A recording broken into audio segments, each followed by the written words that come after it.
Hey everyone, and welcome. Today we are diving into something pretty special, an ancient roadmap for the mind called the Four Dhyanas. Think of it as a step-by-step guide to moving from inner chaos to a really profound, unshakable peace, all based on the classic Yoga Chadabhumi Shastra. So let's start with a question we can all relate to, right? Why is our mind so noisy, so restless and agitated all the time? It feels like it's constantly being pulled in a million different directions by worries, thoughts, desires. For a lot of us, that's just the background static of daily life. But what if there was a way to navigate out of all that noise? Well, the good news is a map totally exists. See, ancient psychological systems didn't just notice this restlessness, they went deep, identifying the exact internal obstacles that fuel it. So think of our time here together as a guide to some serious mental mountaineering.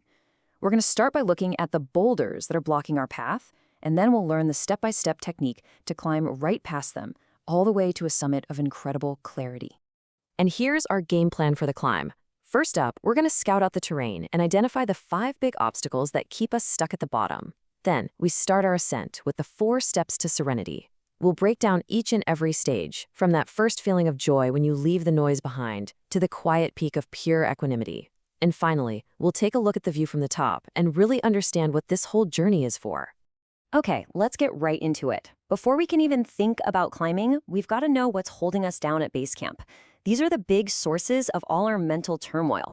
The source text calls these the thick, heavy faults that just crush our ability to concentrate. Let's put this into everyday terms. Resentment, that's the anger you feel when things at work just don't go your way. Arrogance is what makes it so hard to take feedback. Desire? Well, that's the endless doom scrolling, always looking for the next thing.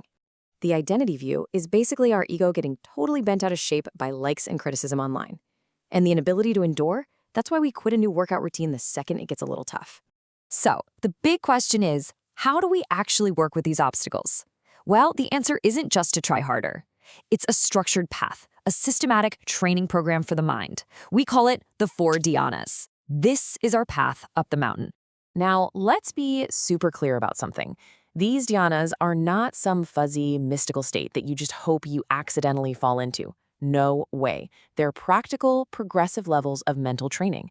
Each one has its own specific parts, and each one is designed to counteract specific mental junk, purifying the mind one step at a time.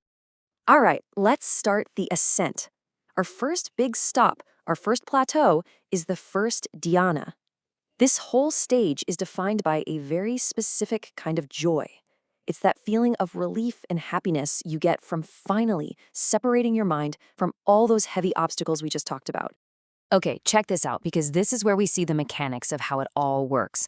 On the left, you've got what this stage is fighting against, things like desire and harmful thoughts. And how does it do it? With the tools on the right. We actively use initial thought and sustained thought to aim our mind at something wholesome and keep it there. And the result of that effort? You get this incredible upwelling of joy and bliss, all held together by this new ability for one-pointedness. So, once we've established that stable base of joy, we keep climbing. We're moving into more refined territory now. In these next 2 stages, the mind starts to let go of the heavier tools, and it deepens into this powerful concentration and a really subtle kind of detachment. Now in the second dhyana, you'll notice a huge change. Initial and sustained thought, they're gone, vanished. Why? Because the mind is so stable now, it doesn't need that constant, effortful steering anymore. The main thing we're dealing with now is just getting attached to how good the first stage felt. A deep internal serenity shows up, born from pure concentration, and that joy and bliss become even stronger. And the refinement just keeps going. By the third stage, the mind is so settled that even that amazing bubbly joy from before, well, now it starts to feel like a subtle disturbance. It's almost too loud. So the third dhyana works to counteract that exuberant joy. The key tools shift to mindfulness, clear comprehension, and a really powerful equanimity. Bliss is still there, for sure, but it's much calmer, more like a deep sense of well-being. And this slide really nails that crucial difference. Think of the second dhyana as being all about this active, almost jumpy joy. It's fantastic, but the mind is still being moved by the emotion. In the third dhyana, that excitement fades away, and it's replaced by this deep, unshakable bliss that's grounded in total equanimity. The mind isn't being moved anymore, it's just abiding. And now we've arrived at the summit. This is the fourth dhyana, the absolute most refined and serene state of concentration in this entire system. It's a place of ultimate stillness. So look at what's being let go of here. It's incredible.